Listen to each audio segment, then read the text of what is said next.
ప్రజలందరికీ తెలుగు వాళ్ళందరికీ భోగి శుభాకాంక్షలు. ఈరోజు నగరిలో మా బంధుమిత్ర పిల్లలతో సహా చాలా సంతోషంగా భోగి సంబరాలు, భోగి మంటలు వేసి అందరం కూడా చాలా హ్యాపీగా జరుపుకున్నాం. అండ్ ఈరోజు అందరూ కూడా ఇలా కలిసికట్టుగా గ్రామాల్లోకి వచ్చి మన పండుగలు జరుపుకోవటం వల్ల ఫ్యూచర్ జనరేషన్కి కూడా మన పండుగల గురించి, మన పండుగల గొప్పతనం గురించి తెలుసుకునే అవకాశం ఉంటుంది.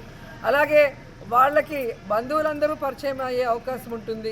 ప్రేమలు, అభిమానాలు షేర్ చేసుకునే అవకాశం ఉంటుంది. కాబట్టి అందరికీ కూడా ఒక మంచి ఆరోగ్యకరమైన వాతావరణం పల్లెటూరులో ఉండటం వల్ల అందరూ కూడా పండుగలు మీ గ్రామాలకు వెళ్ళండి, హ్యాపీగా జరుపుకొని ప్రతి ఒక్కరిని కోరుకుంటున్నాను.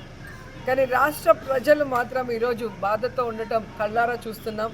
నగిరి నియోజకవర్గంలో కూడా మేము గ్రామాలకు వెళ్ళినప్పుడు గతంలో జగన్మోహన్ రెడ్డి గారు ముఖ్యమంత్రిగా ఉన్నప్పుడు పేదవాళ్ళు కానీ, రైతులు కానీ, మహిళలు కానీ ఏ విధంగా సంబరాలు జరుపుకున్నారు. ఏ పండుగ వచ్చినా కూడా, ముఖ్యంగా భోగి పండుగ, సంక్రాంతి పండుగ రైతులకు సంబంధించిన వాళ్ళు కొత్త బట్టలతో, పిండి వంటలతో, బంధువర్గంతో ఎంత హ్యాపీగా ఉన్నారు. కానీ ఈరోజు కూటమి ప్రభుత్వం ఇచ్చిన ఏ వాగ్దానం కూడా నెరవేర్చకపోవటం వల్ల, ముఖ్యంగా కరెంటు ఛార్జీలు పెంచి నిత్యావసర వస్తువుల ధరలు పెంచడం వల్ల ఏ విధంగా ఇబ్బంది పడి పండుగ జరుపుకోలేని పరిస్థితి ఉందో మనం చూస్తున్నాం.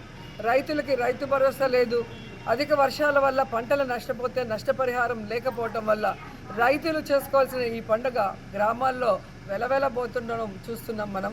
సో ఈ 7 నెలల కాలంలో కూటమి ప్రభుత్వం వల్ల ఏదైతే పేదవాళ్ళ జీవితాల్లో చీకట్లు కమ్ముకున్నాయో అవన్నీ కూడా ఈ భోగి మంటల్లో పటాపంచలు అవ్వాలి. మళ్ళీ అందరికీ మంచి రోజులు వచ్చి రాష్ట్రంలో ప్రజలందరూ హ్యాపీగా ఉండాలని మనస్ఫూర్తిగా కోరుకుంటున్నాను.